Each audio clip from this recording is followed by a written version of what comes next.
When I picked up my 5-year-old from her grandma's place, I thought the worst of my day was over. I'd only been gone overnight, less than 24 hours. I walked onto the front porch like always, expecting her to sprint out with that wild, excited grin she gives me whenever I return, even after a few hours. Instead, she came out slowly, clutching her teddy bear, eyes downcast. I crouched and opened my arms. She hugged me, but the embrace felt different, like she didn't want to let go. We got into the car. I buckled her in and asked if she'd had fun. She didn't answer right away, just stared at the window. Then she leaned in and whispered something that stopped me cold. "Mommy, Grandma said I should never tell you what I saw." My seatbelt felt suddenly too tight. "Sweetheart, what did you see?" I asked. She looked up with those big brown eyes, and what she told me made my hands tremble. I didn't wait. I pulled out my phone and called the police. "My name is Hannah. I'm 32. I live in a quiet neighborhood outside Columbus, Ohio, and I teach 3rd grade at the local public school. More importantly, I'm Leia's mom. She's 5, bright, and everything to me. I lost my husband, Ethan, 3 years ago in a car crash. He was driving home on a rainy night when a truck ran a red light. The police said he died instantly. I'd just put Leia down for a nap when they called. My hands shook so badly I could barely hold the phone. She was only 2 and couldn't understand why Daddy never came home. For weeks she kept asking when he'd be back. I had no answer, only quiet hugs. That loss changed everything. Since then, it's been just the 2 of us. Our days are bedtime stories, macaroni dinners, and mismatched socks. We shop together, brush our teeth to the same song, and she insists I lie beside her until she falls asleep. Some nights I stay longer just to listen to her breathe. I didn't know how quiet a house could be until I was the only adult in it. Raising a child alone is hard. It's terrifying. Every small fever feels huge. Every late night at work makes me fear she'll think I disappeared too. But we manage. She gives me purpose and strength, and I try every day to make her life feel whole even though someone is missing. Eleanor, Ethan's mother, lives about 40 minutes away in the old farmhouse where he grew up. After the accident, she offered help, but it's always felt complicated. She's polite, but distant, not warm. Even with Leia, there has been a low, constant tension between us, like we're standing on opposite ends of a cracked bridge, waiting for the other to move. She never truly approved of me. Not in words, but I saw it in her look at Ethan's funeral, like I was somehow the wrong woman for her son. Still, she's Leia's grandmother, and I wanted Leia to know her dad's family. I didn't want my feelings to block that. So, over the past couple of years, I let Leia have a few afternoons at Eleanor's, never overnight. Always short visits. I made sure I was nearby or that it was a holiday. Leia didn't complain, so I kept the visits occasional. Last month, my school had a weekend retreat. It was optional but encouraged, because of new curriculum training. It required one overnight away. My sister, who usually helps, was out of town. My parents live in Florida. That left me one choice: Eleanor. When I called and asked if she could keep Leia overnight, there was a long pause. Then she said, "Of course. I've been wondering when you'd finally let me keep her for more than 2 hours." That should have been a red flag. I ignored it. The morning I dropped Leia off, she was bubbly, bouncing in her ladybug rain boots, even though it wasn't raining. I packed snacks, a change of clothes, her bare marbles, and her bedtime book. I double-checked her toothbrush and taped a list of emergency numbers to her bag. At the door, I tried to hide my nerves. Eleanor took the bag without looking up. "Are you sure you have everything she needs?" I asked, half instinct, half panic. "Hannah, I raised Ethan," she snapped. "I can manage one night with my granddaughter." I nodded, kissed Leia's forehead, hugged her tight. She wasn't worried. She was proud to show Grandma she could read the first pages of her book by herself. I drove away telling myself I was overthinking it. One night, I'd be back by noon, but a tightness in my chest wouldn't ease. I told myself to breathe. By the time I returned the next morning, everything I thought I knew about Eleanor and what I could control was about to unravel. I arrived around 10 hours in AM, on time. The drive felt longer. My stomach was uneasy, not because I expected trouble, but because I missed Laya.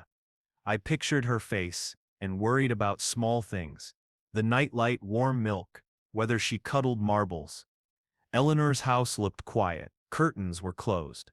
No cartoons, no music. Usually I'd hear Laya's footsteps on the wooden floor before I knocked. I knocked once, then again. Eleanor opened the door. She looked tired. Her hair pinned back, eyes cold. She didn't invite me in. She stepped aside and said, "She's in the living room." Laya sat on the edge of the couch, hugging her bear, knees pulled up. She looked at me but didn't smile or call my name. My old worry rushed back. I knelt down. "Hey baby, did you have fun?" She nodded. Barely. I tucked her hair behind her ear. She flinched like gentle touch, felt unfamiliar. Eleanor stood in the hallway, arms crossed. She said flatly that Laya stayed up late, and was probably just tired. I wanted to press, but I didn't. I took Laya's bag, thanked Eleanor out of habit, and walked my daughter to the car. Eleanor didn't come with us. Once in the car and buckled, I turned to her. "Did Grandma take good care of you?" Laya looked out the window.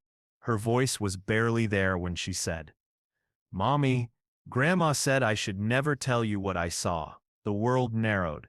My pulse thudded. "What did you see, sweetheart?" She looked at me pale, eyes wide in that way children go when they've seen something too big. "There was a girl in the basement," she said. I froze. "What girl?" "She was in a room. Grandma said not to talk to her, and that she wasn't real, but she looked real." I didn't speak. I couldn't. She had a blanket but no bed. She was crying. She said her arm hurt. "Grandma told me not to look at her, and made me promise not to tell you." My throat tightened. I forced myself calm for Laya. What did the girl look like? Older than me, maybe like Olivia from school. Her hair was dirty. She was in pajamas. I think she was scared. I sat back, fingers hovering over the ignition, then dropping to my lap. I stared at the steering wheel while my mind raced. Maybe it was a game, a doll, an old photo. Maybe Laya misunderstood. But none of that. She has a vivid imagination. Yes. But this was too specific, too serious to dismiss. I called my friend Olivia, not the girl from Laya's school, but my college best friend, a child psychologist. My voice cracked as I told her everything. She didn't hesitate. "Hannah, that's not made up. Kids don't lie with that kind of detail. If she's describing pain and fear, she saw something. Take it seriously." So I did. I drove Laya home, settled her with juice and her favorite cartoon. I didn't want her to see how scared I was. I gave her marbles and told her to stay put. Then I locked the kitchen door and called the police. "I don't know if this is an emergency," I began, "but my daughter just told me she saw a girl locked in a room in my mother-in-law's basement." The dispatcher asked questions and I repeated Laya's words exactly. They were silent a few seconds, then said officers were on their way. I hung up and stared at my phone. What if it was real? What if someone was hurt down there right now? What if my daughter had seen something no child should see, and I'd almost missed it? Fear changed into determination. I was done second-guessing. My daughter came home whispering about a crying girl in a locked basement. That alone was enough. I watched the road from the window, phone in hand, unsure how long the officers would take to reach Eleanor's property. Her house sits past the county line, quiet among woods and long gravel roads. If someone was hurt, I didn't want to waste a second. I grabbed my keys. Before I left, I checked on Laya. She was cross-legged on the floor, watching a cartoon, still carrying some of the weight of what she'd shared. "Where are you going, Mommy?" she asked. I kissed her head, "Just to pick up something I forgot. I'll be right back. Auntie Olivia is coming to stay with you for a little while." I'd already texted Olivia after calling the police. She lived 10 minutes away and didn't ask questions when I said I needed help. Her reply was one word, "Coming." 5 minutes later, Olivia arrived. I told her again with a shaking voice.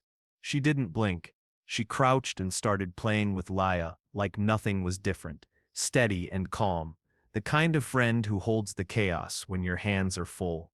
I drove to Eleanor's with my heart pounding. The farther from town, the more isolated it felt. No sidewalks, no streetlights, just trees and silence. I kept picturing the girl Laya described, crying, an injured arm, locked away in a house I'd once trusted. I pulled into the gravel driveway and shut off the engine. I could see Eleanor's car where it always sat. The curtains were closed again. No sounds, no movement. The whole house felt like it was holding its breath.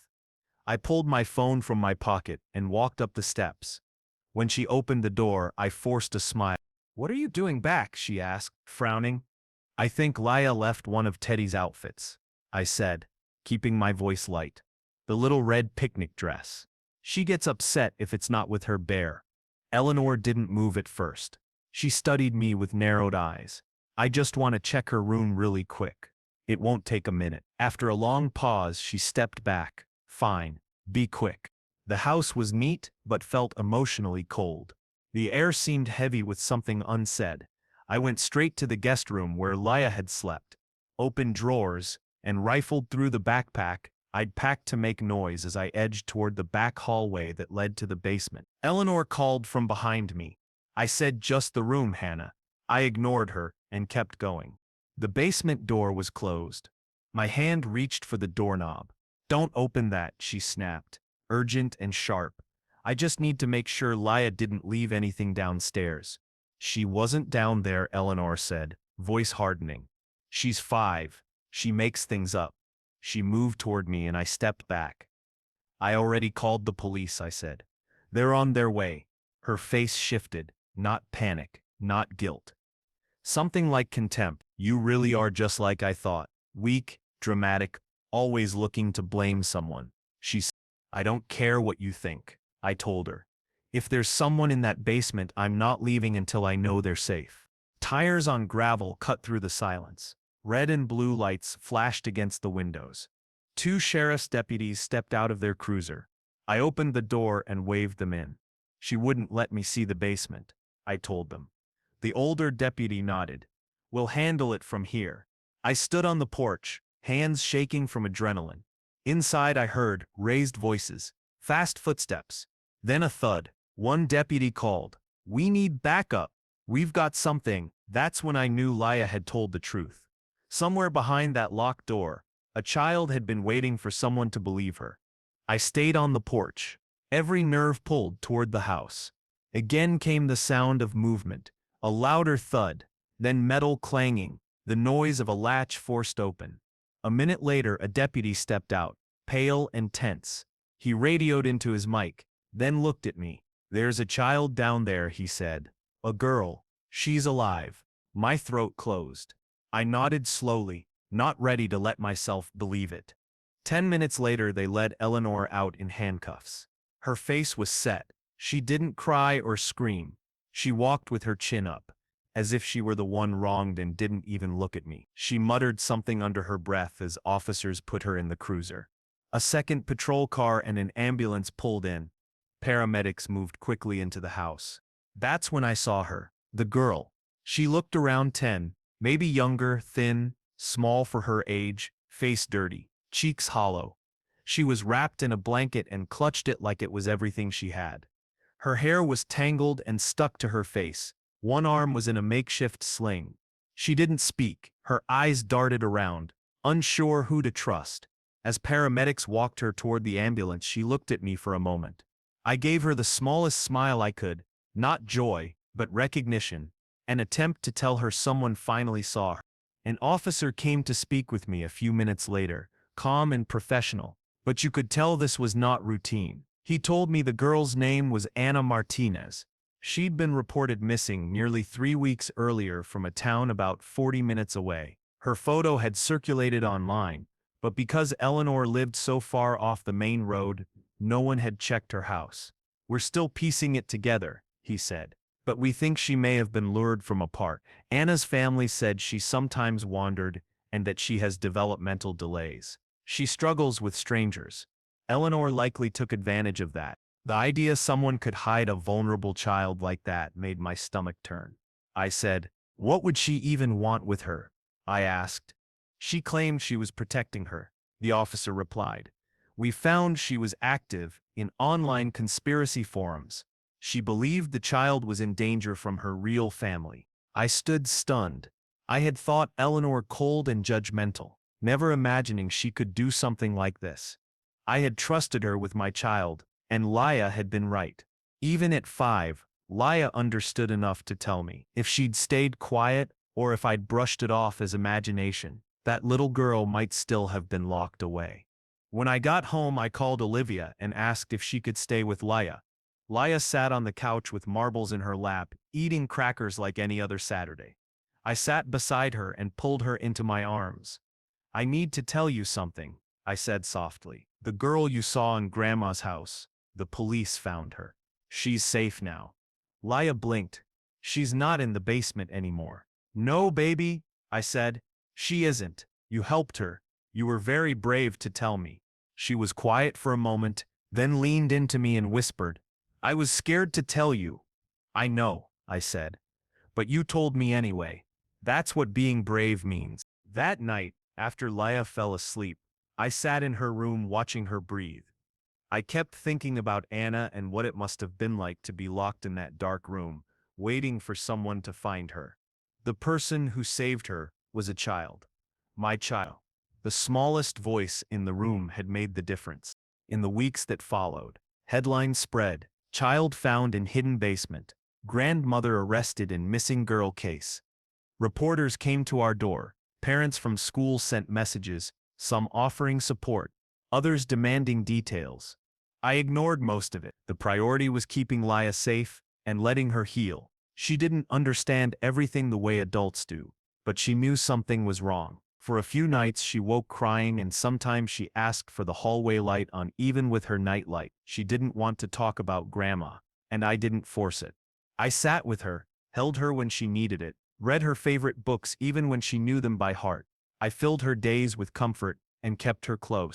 At school, Laya's teacher said she was quieter than usual but still engaged and curious and smiling by the end of the week.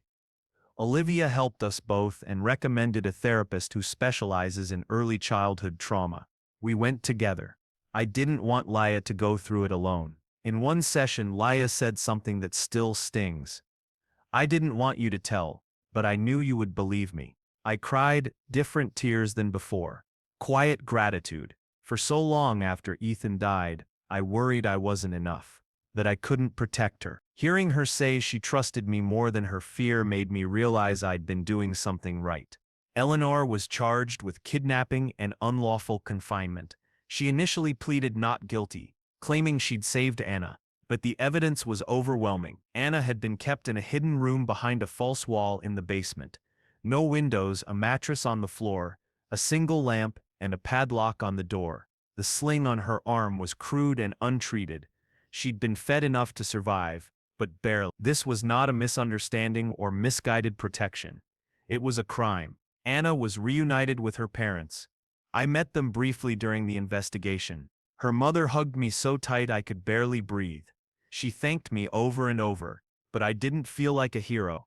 I just listened to my daughter. That made all the difference.